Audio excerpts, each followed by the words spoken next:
大家好，我是你们的好朋友北极呀。本期介绍一部高分岛国电影《100万元与苦衷女》。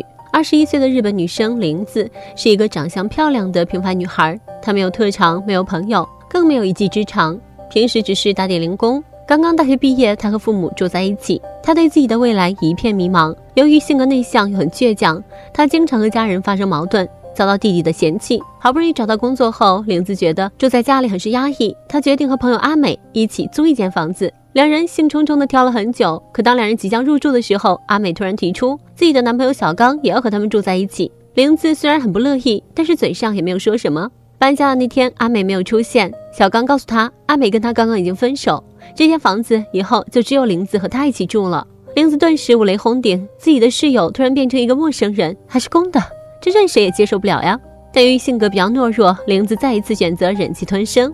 在一个下雨天，玲子捡回来一只猫咪，看着猫咪可爱的样子，玲子顿时觉得心情愉快了不少。至少在这间房子里，除了小刚，又多了一个新的生命陪伴自己。可就当玲子出门给猫咪买食物的时候，小刚将猫咪丢了出去。玲子回家没有见到猫咪，便出门寻找，结果在马路上看见了小猫咪被车压过的尸体。玲子非常的生气，新仇旧恨积累在一起，她决定反击，那就是将小刚的所有东西从出租屋里全部扔了出去。没过多久，警察就在玲子上班的地方找到了他。原来小刚向警察局报了警，说自己被玲子丢出去的行李中少了100万日元。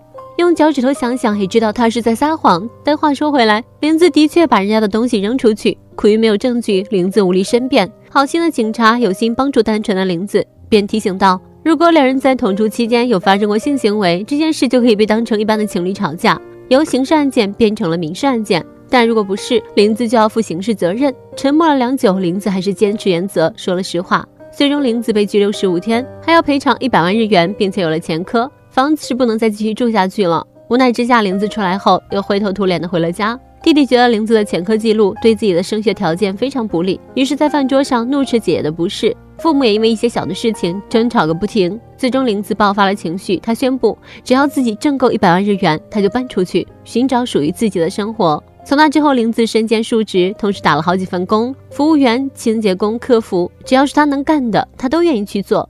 在这段时间里，弟弟一直对姐姐的前科记录耿耿于怀，一直都想把姐姐赶出去。但毕竟血浓于水，随着玲子的钱越攒越多，弟弟也明白姐姐离开的日子马上就要来了。虽然说经常对姐姐冷言冷语的，但其实弟弟还是在乎姐姐的。他那么在意前科记录这件事，也是因为他在学校经常被同学欺负，而他升学就是唯一的解脱办法，所以他不能让任何事情影响他升学。但令弟弟不知道的是，姐姐玲子也有勇敢的一面。这天，弟弟在回家的路上看见姐姐被几名高中同学拿前科的事情侮辱，姐姐没有忍耐，而是将手里的东西一股脑丢出去，与同学大打出手。弟弟躲在一旁十分的惊讶，他怎么也没有想到平日里那个文静懂事的姐姐会这样与伤害他的人进行抗争。这件事对他的触动很大，甚至可以说对姐姐的看法彻底改观。所以当玲子存够100万日元离开家的时候，弟弟主动开口说道，以后一定要经常给我写信哦，注意保护自己。玲子的旅程就这样开始了。她去的第一个地方是一个远离东京的海边小镇，在海边的海之家雪糕店打工。老板十分喜欢玲子，经常夸赞她雪花冰做得好。这样从小到大从来都没有被夸奖过的玲子，一时之间有一些不适应。相比繁华的东京，玲子似乎更喜欢这个小镇，这里生活节奏缓慢，空气清新，工作也很清闲。在给弟弟的信中，玲子表达了对这个小镇的喜爱。只是在经历了好朋友的背叛后，玲子逐渐变得有些孤僻，抗拒和人打交道，对别人的善意邀请也总是心怀戒备。由于玲子长相甜美，性格文静，雪糕店的客流量很大，一来二去，大家都认识了玲子。其中有一个男孩十分的爱慕玲子，经常过来找她说话，还邀请她一起参加派对。尽管玲子拒绝了很多次，但男孩还是不厌其烦地邀请她。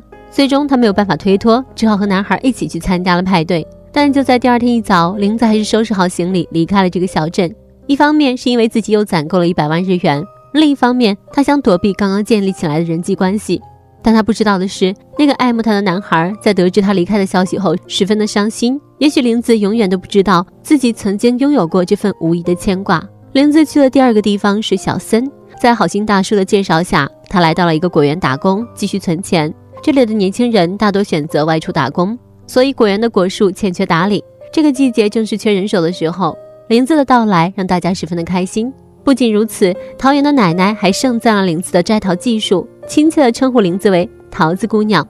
玲子也再次给弟弟写信，诉说着这里的生活，还嘱咐他暑假即将到来，一定要注意防暑，自己在这里一切都好，让弟弟不要担心。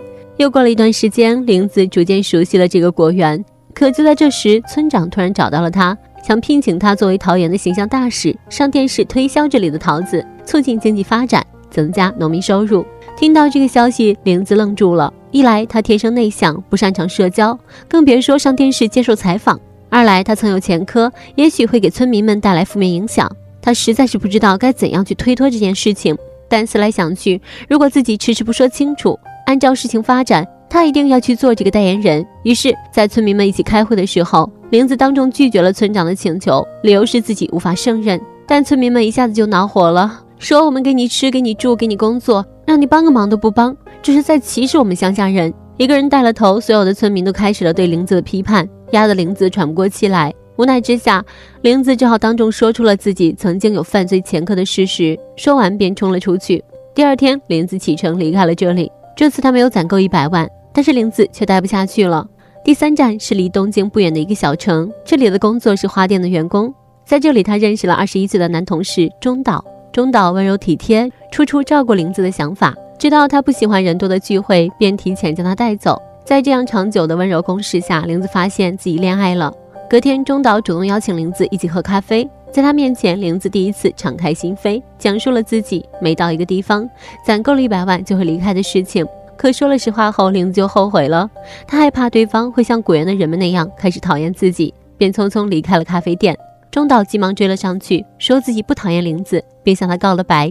这让玲子彻底地放松了自己一直以来用于逃避的紧绷的神经。为了挽留玲子，中岛想了一个馊主意，那就是不停地向玲子借钱，心想只要玲子一直攒不够100万，那玲子不就永远不会离开了吗？不得不说，恋爱中的男人智商真的是负的。原本生活非常平静，可就在这时，中岛身边出现了一个学妹。铁憨憨中岛居然还向玲子借钱，说请学妹喝咖啡。一次两次，玲子什么都没有说，可随着中岛借的钱越来越多，玲子还是忍不住地提出了分手。晚上，玲子收到了弟弟的回信，信中写道，由于难以忍受长期的霸凌，弟弟选择了反抗，但是不小心将对方打伤，于是对方家长要求弟弟转学。本来这件事情已经定了下来，可就在弟弟准备离开学校的时候，忽然想起那天姐姐在大街上与欺负自己的人勇敢抗争的过程，于是他决定不转学了，继续和欺负他的人上一所学校，因为他知道有些事情逃避是没有用的。看完弟弟的信，玲子泪如雨下，同时茅塞顿开。他突然意识到，自己之所以过得这么不开心，生活这么多坎坷，其实都是因为自己一直在逃避。但他没有想过，有些事情只有自己勇敢地去面对，才会迎来最好的结局。另一边，学妹正劝说着中岛，希望将真相告诉玲子，挽回局面。可是到如今，一切都为时已晚。在外人看来，中岛是不明智的。他没有想到，最后玲子离开的时候，存折里也没有到100万。从某种意义上来说，中岛是不自信的。他没有想过玲子会为自己停留下来，即使存折里的数目到达了100万。不过到最后，中岛也没有对玲子吐露真相。影片的最后，玲子再一次收拾行李出发了。可是她这一次已经决定在下一站放弃赚够100万就离开的想法。